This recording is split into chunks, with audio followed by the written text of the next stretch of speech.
بتاتا ہوں جی جی ضرور. کہ شاہ روم ہرقل کے سر میں ہر وقت درد رہنے لگا، اور اس نے اپنی مملکت کے اندر بہت لوگوں کو بلایا اور ان سے علاج معالجہ کروایا، لیکن اس کا درد سر دور نہیں ہوا۔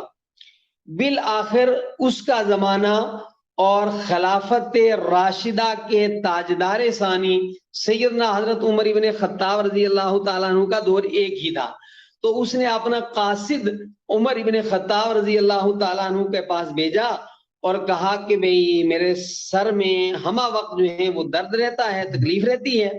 تو حضرت عمر بن خطاب رضی اللہ تعالیٰ عنہ نے انہیں ایک ٹوپی بھیجی اور فرمایا یہ سر کے اوپر پہنا کرو، اس سے تمہارا سر درد دور ہو جائے گا۔ چنانچہ ایسا ہی کیا اس نے کہ وہ جب تک سر پر ٹوپی رکھتا تو اس کا سر درد نہ ہوتا، بالکل راحت، آرام، چین، سکون۔ جب ٹوپی اتارتا تو سر درد شروع ہو جاتا۔ اب انسان جو ہے وہ تحقیق کرنے کا ایک اپنے اندر جذبہ رکھتا ہے، احساس رکھتا ہے، تو اس کو بہت لگا کہ آخر کیا ہے اس کپڑے کے اندر کہ میں سر پر رکھتا ہوں تو مجھے راحت، اور سر سے اس کو ہٹاتا ہوں تو درد شروع ہو جاتا ہے۔ تو اس نے اس ٹوپی کو پھاڑا تو اندر لکھا ہوا تھا بسم اللہ الرحمن الرحیم۔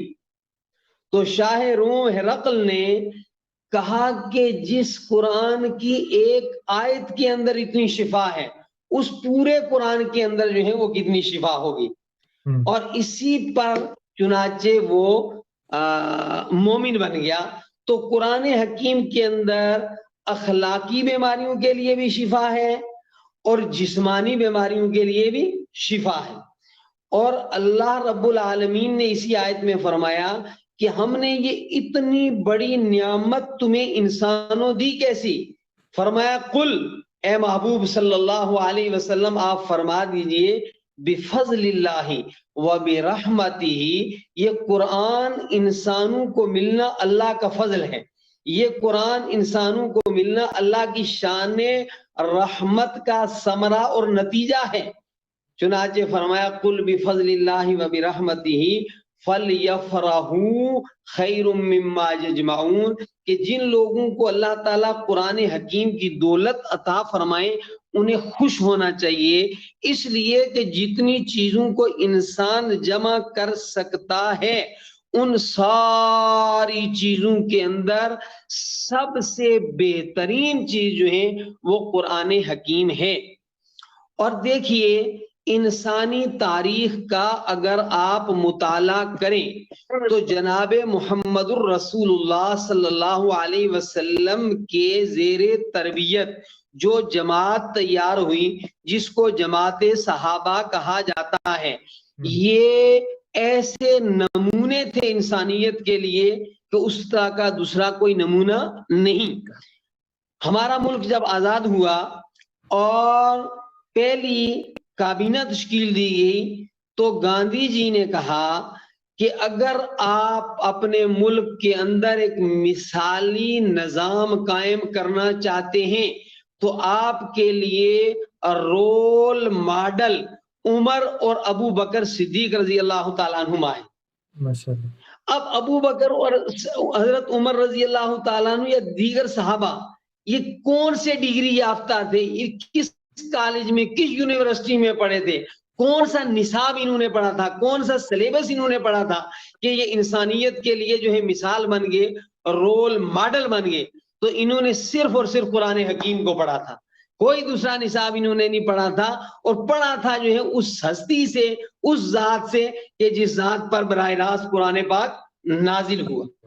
تو نزول قرآن جو ہے وہ ساری انسانیت کی ضرورت ہے جی، قرآن ساری انسانیت کی ضرورت ہے ایک اچھی سوسائٹی کے تشکیل دینے کے لیے، ایک مثالی پرامن اور خوشحال مملکت کی تشکیل کے لیے قرآن حکیم، ایک اچھے گھرانے کی تشکیل کے لیے قرآن حکیم ضرورت ہے۔ یہ تو بات میں نے کی آپ سے۔ جی جی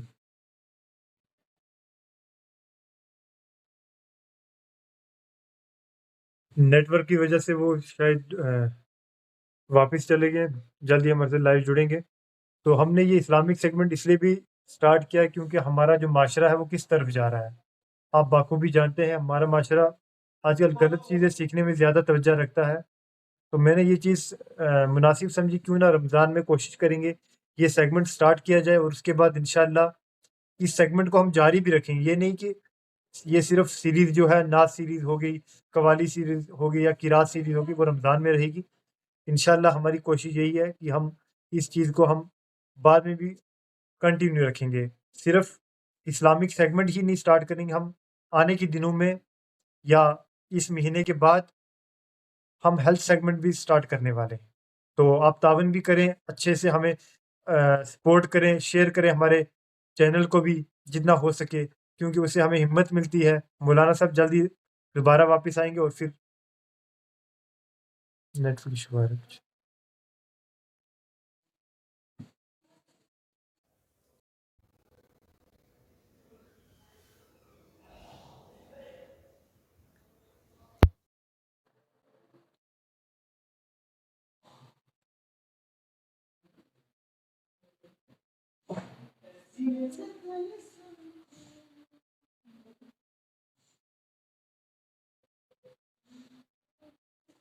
اگر کسی کو لگتا ہے کہ کوئی سیگمنٹ سٹارٹ کرنا چاہیے یا کسی موضوعات پر بات کرنی چاہیے تو کمنٹ سیکشن میں ضرور ہمیں بتائیں، تاکہ آنے کے دنوں میں ہماری کوشش ہے کہ ہم مین موضوعات کو تو کور کرنے کی کوشش کریں گے، لیکن اگر آپ خود بتائیں گے تو ہم کوشش کریں گے۔ مولانا صاحب جلد ہی ہمارے سے لائیو جڑنے والے ہیں۔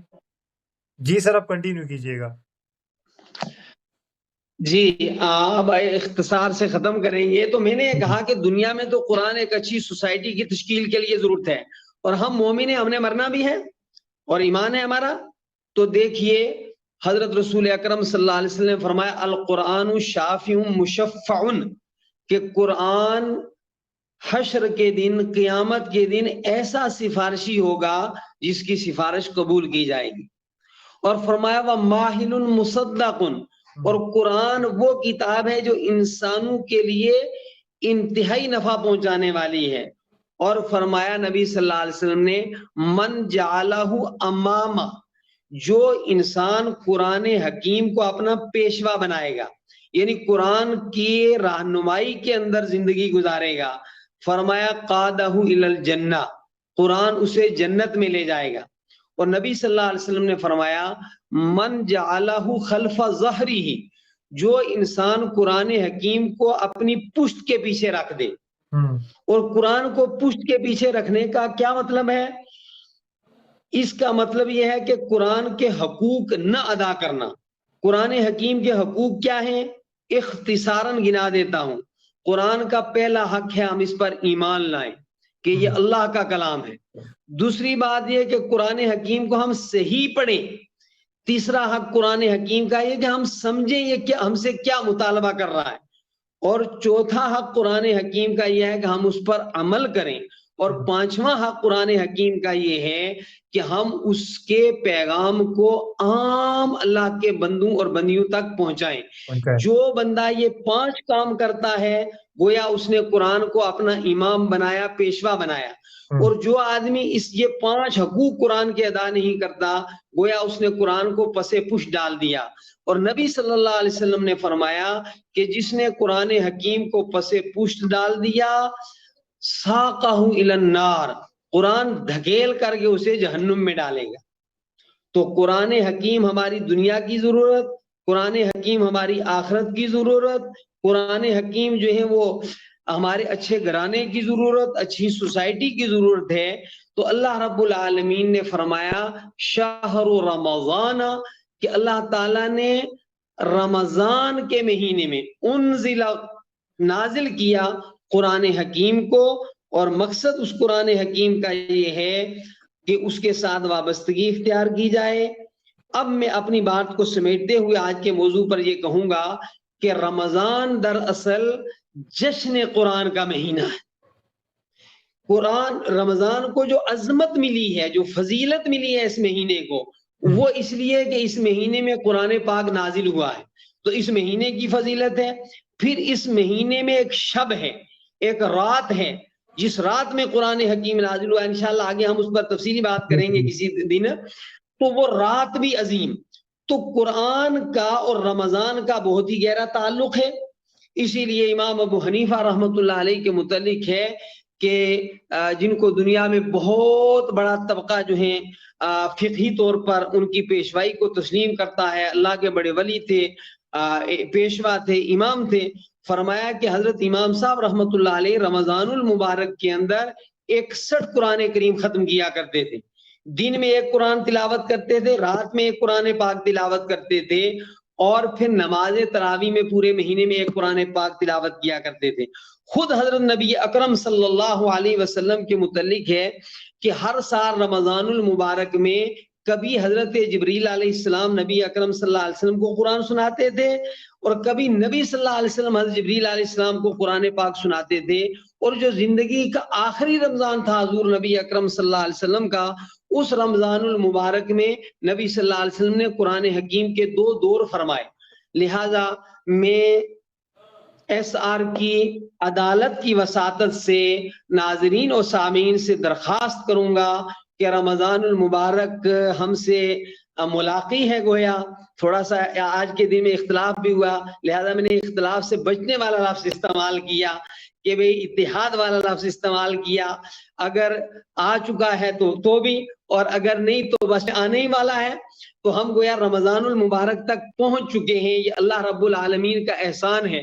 اور ایک حدیث ہے لمبی، اس کا اتنا جو ہے حصہ آپ کو بتا دوں کہ نبی اکرم صلی اللہ علیہ وسلم نے فرمایا جو بندہ زندگی میں رمضان کو پائے، تو جبریل علیہ السلام نے فرمایا رمضان کو پانے کے باوجود اللہ کی عبادت کر کے اپنی بخشش نہ کروا لیں، تو جبریل علیہ السلام نے کہا یا رسول اللہ وہ برباد ہو، نبی صلی اللہ علیہ وسلم نے فرمایا آمین، کہ اتنا چانس اسے ملے، اتنا سنہری موقع اسے ملے، اور پھر بھی وہ اپنے رب کو راضی نہ کر سکے، واقعی وہ بڑا نالائق ہے، وہ لائق بربادی ہے۔